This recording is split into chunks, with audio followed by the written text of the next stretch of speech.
Hoje é o Dia Mundial dos Direitos do Consumidor. Ele foi comemorado pela primeira vez em 15 de março de 1983. E essa data foi escolhida em razão do famoso discurso feito na mesma data, em 1962, pelo então presidente dos Estados Unidos, John Kennedy. Em seu discurso, Kennedy salientou que todo consumidor tem direito, essencialmente, à segurança, à informação, à escolha e de ser ouvido. Isso provocou debates em vários países e estudos sobre a matéria, sendo por isso considerado um marco na defesa dos direitos dos consumidores. E para falar sobre a importância desse dia, eu converso com a advogada Simone Magalhães. Boa tarde, doutora. Boa tarde. Bom, no ano passado, o Código de Defesa do Consumidor completou 25 anos, como todos sabemos, né? Nesses 25 anos, nessas quase 3 décadas ou 2 décadas e meias, qual a evolução que essa lei foi tendo para chegar até o consumidor? Bom, o Código de Defesa do Consumidor é uma lei muito especial, porque ela influencia o nosso dia a dia, né?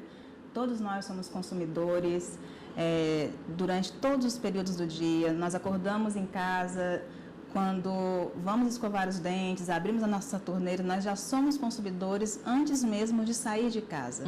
Ou seja, é uma amplitude muito grande que essa matéria toma na nossa vida.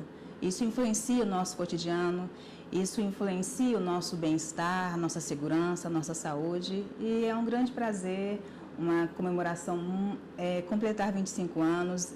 Foi muita evolução durante esse tempo. Nós partimos de um estágio em que o consumidor era praticamente não ouvido, né? E hoje nós temos cada vez mais fornecedores atentos à necessidade que nós, como consumidores, temos, né? Mais atentos à segurança, a questões de saúde, a questões de bem-estar. Então, é muito gratificante ver que, sim, o Código de Defesa do Consumidor é uma lei excelente e que está totalmente ligada com o nosso dia a dia. A máxima, o consumidor tem sempre razão, vale para os dias de hoje? Eu diria que sim. Sim, porque o nosso Código de Defesa do Consumidor, ele tem como princípio básico a boa-fé. A boa-fé ela tem que partir do consumidor e do fornecedor. Ou seja, se uma relação de consumo é pautada pela boa-fé, e é isso que se espera, nós temos a situação de que se o fornecedor está atento às demandas do consumidor, vai ser muito mais interessante para todas as partes, né? O fornecedor vai conseguir colocar no mercado produtos e serviços mais seguros e mais atraentes. Em contrapartida, o consumidor terá acesso, né, a melhores produtos e a melhores serviços. Então, nesse sentido de que o fornecedor, ao ouvir os anseios do consumidor, ele tem sempre razão, sim, eu concordo. E a gente foi às ruas nesse dia, né, que se comemora o Dia Mundial das Relações de Consumo, para ouvir as pessoas que têm algumas dúvidas pessoais em relação a isso, né? Vamos ouvir a dona Marisa agora. Eu comprei um aparelho de som e veio com problema. O que é que eu devo fazer? É uma pergunta simples, né, que muita gente tem dúvida, né, doutora? Sim, isso é uma questão de vício do produto, né? O Código de Defesa do Consumidor, ele tem a previsão para essas situações, né? Tem prazo de garantia, ou seja, para os produtos que são considerados bem duráveis, o prazo é de 90 dias. Para os produtos não duráveis, o prazo de garantia é de 30 dias.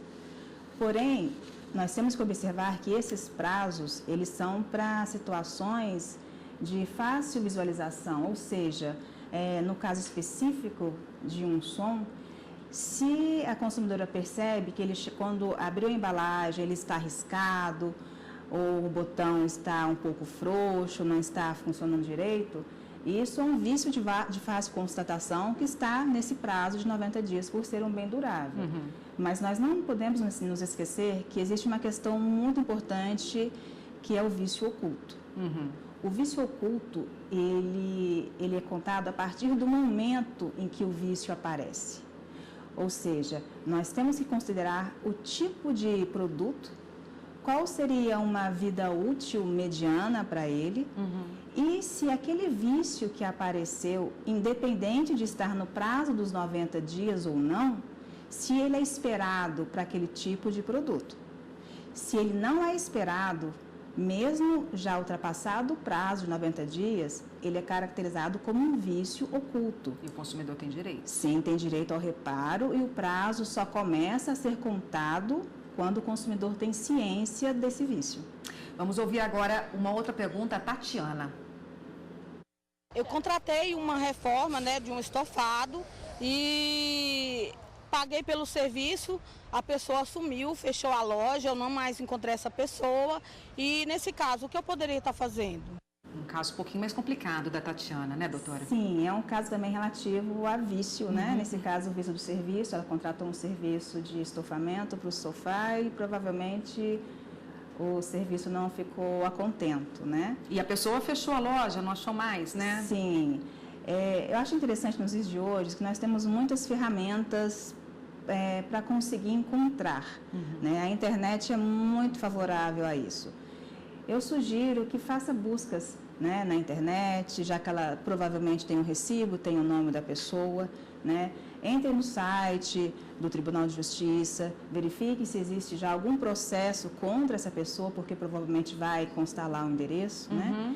Então, o consumidor, quando ele é informado e quando ele faz esse trabalho investigativo, também é uma função muito interessante, né? Porque ela tem um problema prático que precisa ser solucionado.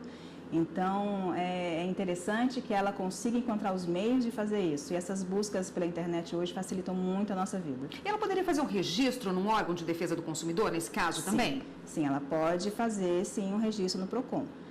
Mas é interessante que ela tenha a localização, o endereço do fornecedor agora, né? Porque o PROCON, ele não vai fazer isso, né? A pessoa precisa levar isso, né? Quanto mais dados a pessoa, o consumidor tiver, muito mais fácil será resolvida o problema que ele tem. Tá ótimo. A gente vai para o intervalo agora e depois a gente volta com mais dúvidas das pessoas nas ruas. Só um minutinho, por favor.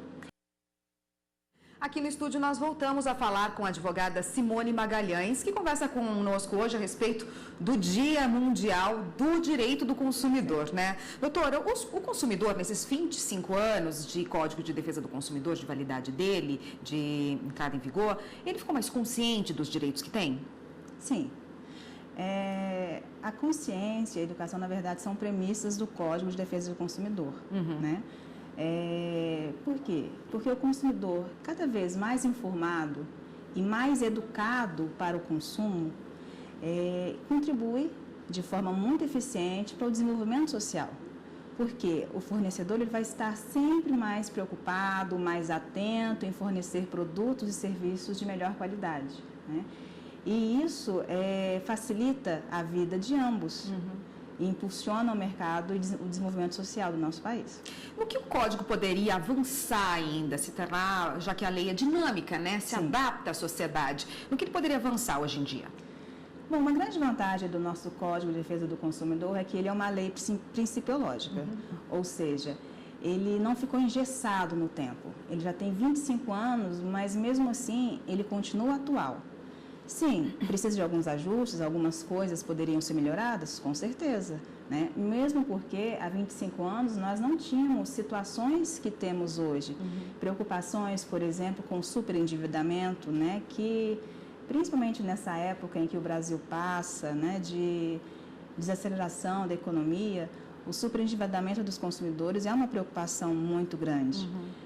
Outra questão, por exemplo, que não está explícita no Código de Defesa do Consumidor são as questões relacionadas à internet, porque naquela época não tínhamos isso, né? Pois é. Mas por ele ser uma lei principiológica, ele consegue sim regular isso de uma forma dinâmica, mas é claro, se conseguirmos hoje fazer essas adaptações necessárias, já que temos a vivência prática das relações de consumo via internet, seria interessante. Vamos ouvir então a pergunta da Vivian. Tive problema com a operadora de telefonia, paguei a mesma conta 2 vezes e ainda fui cobrada juros e multa. Nesse caso, o que eu devo fazer? Uma cobrança em duplicidade, ela é vedada pelo Código de Defesa do Consumidor, né? Tanto é que existe uma previsão legal de que o consumidor ele tenha ressarcido esse dinheiro que ele pagou indevidamente em dobro. Então, nessa questão específica, seria interessante averiguar por que foi feita essa cobrança, por que houve o pagamento em duplicidade. Eu sugiro que se converse primeiro na via administrativa, procure a empresa, é sempre o melhor caminho. A melhor tentativa é a via administrativa.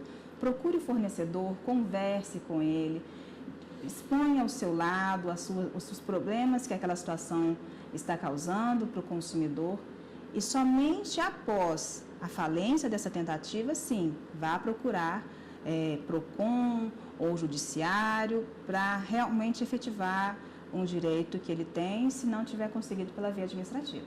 Uma coisa que acontece muito também em relação à conta é a pessoa pagar a mesma conta 2 vezes aí por um erro próprio do consumidor, que às vezes está com 2 lá contas semelhantes, recebe uma cobrança, estava atrasada e paga a conta de energia, por exemplo, a fatura que chegou com atraso e aquela que ele deveria pagar. Ele tem direito ao desconto disso na próxima conta, é isso? Sim, ele pode ficar com crédito para a próxima compra, ou já ter o valor creditado na sua conta bancária, enfim. Conversando com o fornecedor, eles vão conseguir visualizar qual a melhor forma de ter esse dinheiro de volta, mas com certeza terá ou crédito na próxima fatura ou crédito em conta. Tá, vamos ouvir mais uma pergunta agora, a dona Delcina. Eu fui no mercado, comprei uma caixa de leite. Esse leite estava estragado, talhava, né? Então, eu voltei e perguntei se posso trocar o leite. E aí, pode? Sim, pode e deve. Essa questão de alimento estragado, ela é muito interessante porque ela pode afetar o consumidor em 2 searas diversas, né? A primeira questão é em relação ao vício. Se ela percebeu antes de ingerir o produto apresentou um vício. Então, ela pode sim retornar ao mercado em que ela comprou e pedir a troca ou pedir o ressarcimento. Mas existe uma outra questão que é quando o consumidor ele ingere aquele alimento e isso o prejudica de alguma forma. Então, nesse caso, não é mais uma questão de simples vício, é uma questão de acidente de consumo. Gera um outro dano. Sim, gera outro dano, pode gerar danos físicos ou, no caso, seria também os danos materiais e morais, e todos esses danos precisam sim ser ressarcidos. E lembrando que as questões de acidente de consumo são situações muito graves que deixa de atingir o produto em si e passa a atingir o próprio consumidor. Em qualquer questão de saúde ou psicológica, enfim. Acidente de consumo é uma questão grave que a gente precisa trabalhar muito, consumidores, fornecedores, né, todos os entes ligados a relações de consumo, para que cada vez menos tenhamos acidentes de consumo. Doutora, a gente viu aí nesses 25 anos de Código de Defesa do Consumidor e também nesse Dia Mundial dos Direitos do Consumidor, que as pessoas sabem que têm direito, mas por vezes elas não sabem ainda como agir em determinada situação, como a gente viu aí as pessoas com dúvidas. O que eu faço? Como eu tenho que agir nessa situação? Eu sei que é o meu direito, mas eu não sei como fazer. Quais os meios que as pessoas têm hoje mais acessíveis para elas poderem pleitear melhor os seus direitos? Eu sempre indico que o primeiro caminho é a via administrativa com o fornecedor. Porque o fornecedor ele tem que estar consciente de que a atitude dele está atingindo o consumidor de alguma forma. O fornecedor ele está consciente que existe um problema a ser resolvido e que se ele quer ganhar mais mercado, se ele quer continuar no mercado, ele precisa ouvir o consumidor. Esgotando essa esfera, se não conseguir sucesso, o consumidor ele tem outros caminhos. Ir ao PROCON, pedir auxílio, se também não conseguir, porque o PROCON ele atua em determinadas situações, né? Mas se forem casos, por exemplo, de pedidos de indenização, sejam materiais ou morais, o PROCON ele não vai conseguir fazer isso, né? Nessa parte, o consumidor precisará recorrer ao judiciário. Então, são esses meios aí que eles têm disponíveis, né? Sim. O consumidor tem hoje em dia. Tá ótimo. Obrigada pela sua participação. Eu conversei com Simone Magalhães, que é advogada, e conversou com a gente a respeito dos direitos do consumidor. Obrigada. Muito obrigada. Até uma próxima.